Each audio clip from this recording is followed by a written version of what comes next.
नमस्कार। YouTube recorded class में सभी विद्यार्थियों का स्वागत है।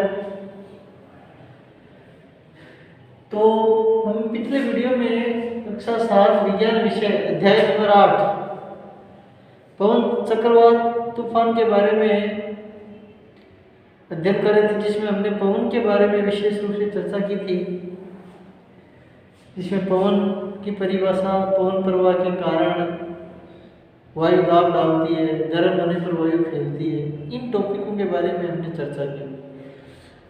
तो विद्यार्थियों, आज का इस अध्याय का ये भाग 2 दूसरा वीडियो, जिसमें हम पवन धाराओं के प्रवाह का कारण, पवन धाराएं जो बहती है, ठीक है, उन धाराओं के बारे में चर्चा करेंगे।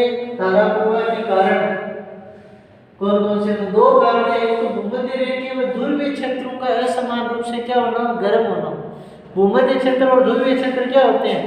असमान रूप से गर्म होते हैं। भूमध्य रेखीय क्षेत्र गर्म हो जाते हैं, ध्रुवीय क्षेत्र ठंडे होते हैं। तो सदैव जो ठंडे क्षेत्र होते हैं वहाँ का वायुदाब अधिक होता है, गर्म क्षेत्र का वायुदाब कम होता है। तो सदैव जो पवन है वो अधिक वायुदाब से कम वायुदाब वाले क्षेत्र की ओर, यानी ठंडे क्षेत्र से गर्म क्षेत्र की ओर ही प्रवाहित होती है।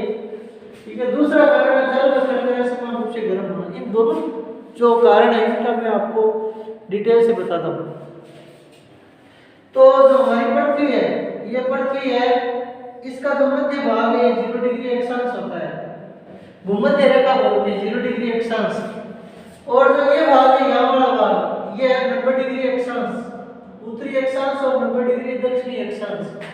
ठीक है ना। ये ध्रुवीय क्षेत्र है। ये क्या है? ध्रुवीय क्षेत्र, ध्रुव है। और ये भूमध्य क्षेत्र है। ठीक है। अब सूर्य की किरणें इस भूमध्य रेखा पर क्या पड़ती है? सीधी पड़ती है। सीधी पड़ती है तो ये क्षेत्र क्या होता है? जल्दी गर्म हो जाता है। भूमध्य रेखा का यानी ये जो इतना क्षेत्र है 30 डिग्री से लेकर 30 डिग्री उत्तर से लेकर 30 डिग्री दक्षिण तक, ये गर्म क्षेत्र है। ठीक है, गर्म क्षेत्र है।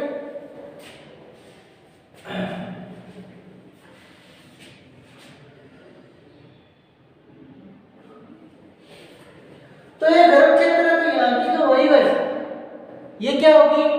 गर्म हो जाएगी और दूसरी जगह कड़क ऊपर चली जाएगी। तो इस गर्म क्षेत्र पर वायु दाब क्या होगा? कम हो जाएगा। यहाँ की वायु गर्म होकर अन्य क्षेत्र में चली जाएगी। तो यहाँ पर वायु दाब कम हो गया, तो यहाँ पर क्या होगा? जो ध्रुवीय क्षेत्र की वायु है, यानी ऊपर के क्षेत्र की वायु है, वो यहाँ आ जाएगी। हाँ, इस 30 डिग्री वाले क्षेत्र में। ऐसा ही इधर होगा, ये ध्रुवीय क्षेत्र की वायु क्या होगी? इस 30 डिग्री के क्षेत्र में आ जाएगी और 30 डिग्री वाली जो वायु है वो गर्म होके ऊपर चली जाएगी। ठीक है। इसी प्रकार क्या होगा? ये 60 डिग्री का क्षेत्र है, ये 60 डिग्री का क्षेत्र है। ये इस 90 डिग्री वाले क्षेत्र से क्या होगा? ये क्षेत्र इतना क्षेत्र ही अधिक गर्म होगा। ये क्षेत्र क्या होगा? ज्यादा गर्म होगा, क्योंकि यहाँ पर सूर्य की किरणें ज्यादा पड़ती है।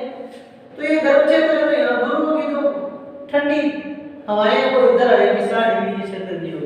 समझ में आ गया बात? कहने मतलब है कि जो पवन है, हवाएं, वो सदैव ठंडे क्षेत्र से गर्म क्षेत्र की ओर, यानी अधिक वायुदाब वाले क्षेत्र से कम वायुदाब वाले क्षेत्र की ओर प्रवाहित होती है।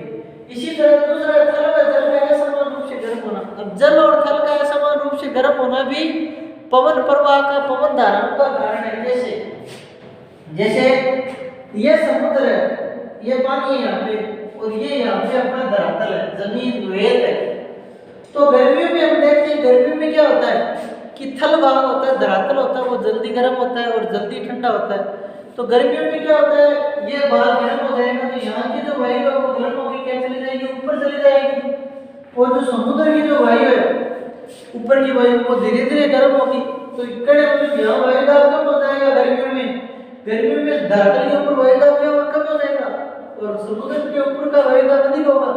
तो समुद्र की जो अधिक वायुदाब वाली वायु है वो धरातल की ओर, स्थल की ओर, थल की ओर, यानी समुद्र से स्थल की ओर हवा चलेगी। समुद्र समीर बोलते हैं जिसको। क्या बोलते हैं? समुद्र समीर।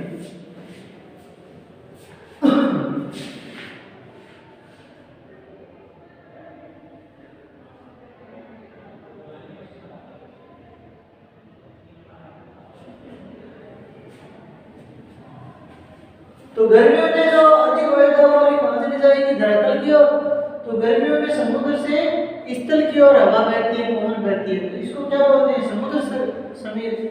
सर्दियों में इसकी विपरीत था। सर्दियों में क्या होता है, सर्दियों में पानी तो जल्दी गर्म हो जाता है, पूरे दिन में तो ठंडा धीरे धीरे होता है, तो यहाँ का वायुदाब क्या होता है, कम होता है और धरातल ठंडा रहता है। धरातल की जो अधिक दाब वाली वायु है वो किधर चलेगी, समुद्र की ओर। तो सर्दियों में जो हवा चलती है वो किधर चलेगी, धरातल से या थल से समुद्र की ओर। तो ये हो गई थल समीर, ये क्या हो गई, थल समीर, और ये क्या हो गई, समुद्र समीर। ये क्या हो गई, समुद्र समीर। तो यही है कि जल और थल असमान रूप से गर्म होते हैं। गर्म होने के कारण जो क्षेत्र गर्म हो जाता है वहाँ वायुदाब क्या होता है, कम हो जाता है, क्योंकि वायु गर्म होकर ऊपर चली जाती है। और जो क्षेत्र गर्म नहीं होता, ठंडा रहता है, वहाँ का वायुदाब अधिक होता है। अधिक होता है तो अधिक वायुदाब वाली जो वायु है वो कम वायुदाब वाले क्षेत्र की ओर प्रवाहित होती है। तो ये समुद्र समेत समय का यही कारण है।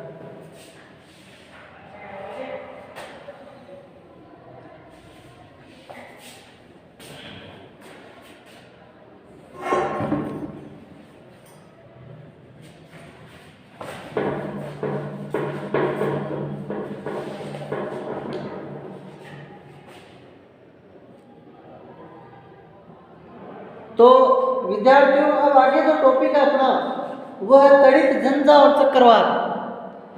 तड़ित झंझा, जब चक्रवात तूफान होता है, तूफान और चक्रवात के बारे में चर्चा करेंगे। तो तड़ित झंझा, तड़ित झंझा एक तूफान है। तड़ित झंझा भारत जैसे गर्म आर्द्र उष्णकटिबंधीय क्षेत्रों में अक्सर विकसित होते रहते हैं। ताप में वृद्धि के होने के कारण ऊपर की ओर उड़ती हुई पवन प्रबल हो जाती है। पवन वायु में पहले से विद्यमान जल बूंदों को अपने साथ ऊपर की ओर ले जाती है, जहां ताप कम होने के कारण वे जम जाती है और पुनः नीचे की ओर गिरने लगती है। गिरती हुई जल की बूंदें और तीव्र वेग से ऊपर उड़ती हुई वायु की परस्पर क्रिया से बिजली कौनती है, जिससे ध्वनि उत्पन्न होती है। इस घटना को हम तड़ित झंझावात कहते हैं। आप तड़ित झंझावात के बारे में और जानकारी आगे की कक्षाओं में प्राप्त करेंगे। हम देखते हैं ना, बरसात के दिनों में हल्की बरसात होती है, बिजलियां कड़कती है, वही तड़ित झंझावात है। ठीक है ना।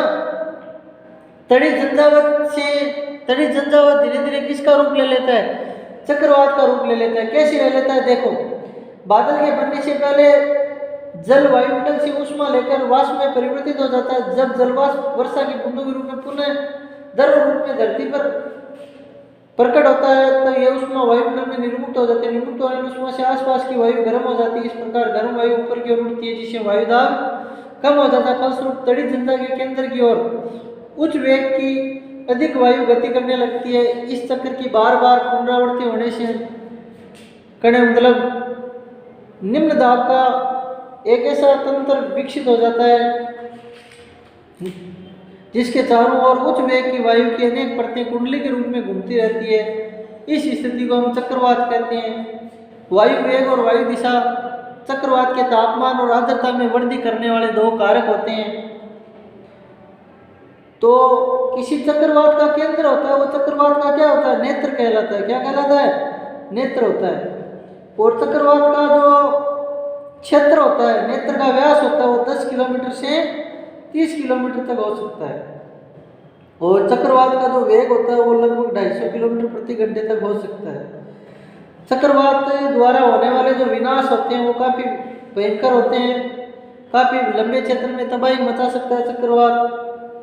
चक्रवात को विश्व के अलग अलग भागों में अलग अलग नाम से जाना जाता है। जैसे अमेरिका महाद्वीप में चक्रवात को हेरिकेन कहते हैं, फिलीपींस और जापान में टाइफून के नाम से जाना जाता है। ठीक है ना। छोटा चक्रवात होता है उसको टोर्नेडो बोलते हैं। चक्रवात का जो छोटा रूप होता है वो क्या होता है, टोर्नेडो। तो चक्रवात के सुरक्षा उपायों को ध्यान में रखते हुए सरकार ने और जनता के द्वारा जो भी उपाय किए गए, जो नियम बनाए गए हैं, वो क्या है, सरकार के द्वारा चक्रवात पूर्वानुमान और चेतावनी सेवा देती है सरकार या सामाजिक संस्थाएं। सरकारी संस्थाओं, समुद्र तटों, मछुआरों, जलपोतों, आम जनता को शीघ्र अतिशीघ्र चेतावनी के लिए संचार व्यवस्था उपलब्ध कराई जाती है। चक्रवात संभावित क्षेत्र में चक्रवात आश्रय स्थल स्थापित किए जाते हैं, लोगों को वहां से स्थानांतरण कर दिया जाता है, सुरक्षित स्थानों पर भेज दिया जाता है।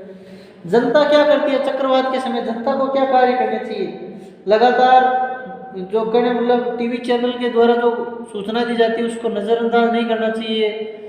चक्रवात की सूचना दी जाती है उसको कहने मतलब समझ कर ध्यान में रखना चाहिए। पालतू पशु वाहनों सामान को सुरक्षित स्थान पर ले जाना चाहिए। टूटी हुई सड़कें जलमग्न सड़कों पर यात्रा नहीं करनी चाहिए। आपातकालीन सेवाओं के नंबर अपने पास रखने चाहिए। यदि आप प्रभावित चक्रवात क्षेत्र में रहते हो तो क्या सावधानी करनी चाहिए, पेयजल की व्यवस्था रहनी चाहिए, बिजली के खंभों से दूर रहना चाहिए। ठीक है, जो सूचनाएं हैं चक्रवात की सरकार द्वारा सूचनाएं दी जाती है उनको हल्के में नहीं लेना चाहिए, बाहर भ्रमण करने के लिए नहीं जाना चाहिए, बचाव दल पर अनावश्यक मांगों का दाब नहीं देना चाहिए और अपने पड़ोसी मित्रों का सहयोग करना चाहिए जिससे हम अपने जीवन को बचा सकें। ठीक है, तो बहुत सारे उपाय हैं तो आप इनका ध्यान रखना। और इसके अलावा अपनी बुक्स हैं एक बार ये जो टॉपिक है चक्रवात तटीय झंझावात वो आप एक बार पुनः पढ़िएगा।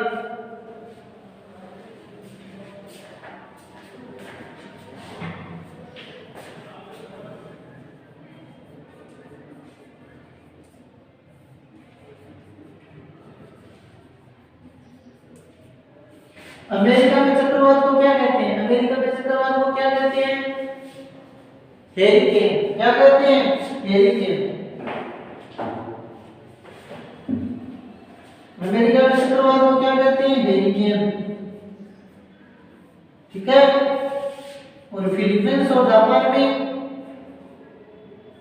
फिलीपींस जापान में चक्रवात को टाइफून कहते हैं। क्या कहते हैं, टाइफून।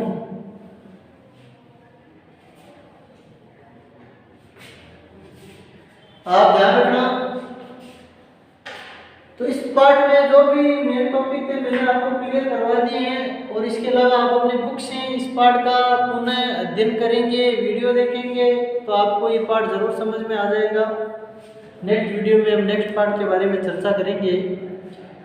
तब तक आप सभी कोरोना के जो नियम है उनका पालन करते हुए अपना अध्ययन जारी रखिए।